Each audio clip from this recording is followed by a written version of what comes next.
Hello travelers, this is Korea Travel Guide. For this video, we will find out all you have to know about how to purchase tickets for long-distance trains in Korea, as well as how and where to ride them, differences between the types of trains, and useful tips. First, let's go ahead and download the ticketing app. Type the word Korail in Apple's App Store or Google Play Store. If you can't find the Korail Talk application, change your phone's region to South Korea and try again. There are two major long-distance train companies in Korea, Korail and SRT. But as a traveler, you're probably gonna stick to Korail for all of your trips anyways. After the download, go through the usual pop-ups and app permissions. If your app is in Korean like the screen, tap the three stripes icon in the upper right side of the screen, then the cogwheel icon in the same upper right side. And there you go, language setting. Select your preferred language, then select yes on the pop-up. Now that we're done downloading and setting up the app, let's go ahead and buy tickets with it. Set your departure and arrival locations, date, number of passengers, and press inquiry. This is the ticket reservation page. Now, before we move on, we need to know more about the types of trains that you can ride. There are three main types of trains operating in Korail: Mugunghwa, ITX, and KTX. There are several more types of trains other than those three, but they're much less operated, so I won't bother explaining about all of them. First, the KTX. This is the fastest train and is also the most expensive. It takes KTX around 2.5 to 3 hours to get from Seoul to Busan. A KTX ticket from Seoul to Busan costs 59,800 won as of 2023 and costs less for distances shorter than that. KTX also has first class seats. What you're seeing right now are the economy class seats. First class seats look something like this. They are a bit more spacious than the economy class and also have single seats available. These seats from Seoul to Busan cost 83,700 won, around 40% more than economy class. If you don't like being next to a stranger or want more legroom, then I'd say go ahead. Next up, we have the ITX train. There's not much else to talk about other than that it's slower but cheaper compared to KTX. ITX takes around 3 to 5 hours to go from Seoul to Busan, and the ticket price is 42,600 won. You can see that ITX trains usually take significantly much more time while not being that significantly cheaper than KTX. And this is why, for the longest distance rides such as Seoul to Busan or Seoul to Gwangju, it's best for you to stick to KTX. But for shorter distances, ITX is usually better than KTX in terms of cost effectiveness or making the most out of your money. For instance, let's say you're trying to go to Suwon, the city where the famous Suwon Hwasong is located at. Suwon is not that far from Seoul, but it can still take up to 2 hours if you go there by buses or subways, so the train is a viable option. And this is what you get when going from Seoul to Suwon by train. KTX takes 33 minutes and costs 8,400 won. ITX, on the other hand, takes 31 minutes and costs 4,800 won.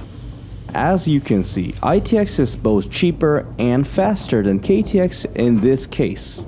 So before you blindly purchase tickets, make sure to compare prices and how long the train takes you to your destination first. Not just that, but ITX has more stops than KTX. And finally, there's the Mugunghwa. As you might have guessed, it's the slowest and cheapest long-distance train. From Seoul to Busan, Mugunghwa costs 28,600 won and takes around 5.5 to 6 hours. I don't recommend taking Mugunghwa for going to places that takes hours to arrive, similar to ITX. The price is certainly a huge plus factor, being 52% cheaper than KTX. But you gotta waste more than double the time just sitting there in your seat. Mind you, 6 hours is a lot of time. If you're really on a tight budget but have to go long distance, I think you should take the bus instead. I'll make a video covering everything about buses too, and put the link here after I'm done. Another downside of Mugunghwa is that it has a bit of an unpleasant smell. It's not a big deal, but exists, just so you know. When you're going to stations that are not big and don't have many passengers, chances are that they only have Mugunghwa trains stopping by. Before we move on, here's an important tip. If you're going from one place to another and your app says there are no tickets available, try changing your departure or arrival locations to somewhere else that's close to your destination. Let's say we're going from Seoul to a place called Sapgyo. You put in Seoul and Sapgyo, but there are no trains available. What you should do here is try a different departure station such as Yeongdeungpo, which is pretty close to Seoul Station. And there we go, there are direct trains to Sapgyo on Yeongdeungpo Station. The two are not even that far apart. But if you don't want to bother doing this, you can buy transfer tickets instead. From the reservation page, under detailed conditions, choose transfer. Here you'll see options that let you go from Seoul to Sapgyo, but you have to transfer in the middle of your ride. If you look closely here, you'll notice that there are dotted lines between these two trains. This means that the first one is the first train that you need to take. Get off at whatever station the ticket tells you to. Then go to the second train's platform, wait, and ride that train to your destination. It's not hard, but transferring is such a big hassle, especially if you were sleeping. You also have the risk of not getting off at the right stop or sleeping through it. In the end, it's up to you how you go to your destination. Now that I've told you everything about train types, let's go ahead and book a train. Tap Select, then Reservation. These first name, last name, password, etc. are for identification.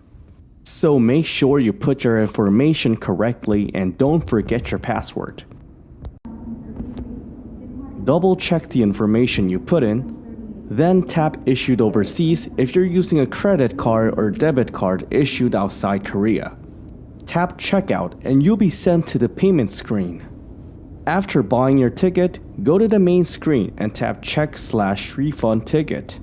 Type in your info here to view your purchase ticket. Then you'll get a screen looking similar to this. This refers to the number of the train. At train stations, you'll notice one of these billboards that have their train schedules displayed. If you look closely here, each of them have their own train numbers. You can tell which train you're supposed to ride with this information. This is your car number. Car numbers are written on trains, and you can also look at these to figure out where your car will stop at before the train arrives. This is your seat number. It's pretty similar to airplanes, so I think you'll figure it out. Korail's refund policies are quite generous. You can even refund after you missed a train, for a fee of course.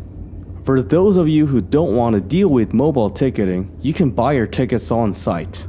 There might not be any seats available, but you can also buy what's called standing seats.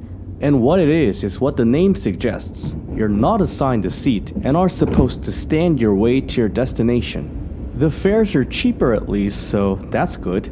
Standing seats can only be bought on site and cannot be bought with your app. There are these foldable chairs next to the gates, but there are only a couple of these per car and are first come first served.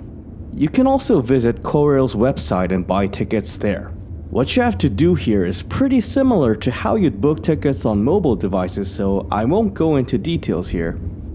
I will put the links to the Korail app download page for iOS and Android, as well as their website, in the video description and in the comment section.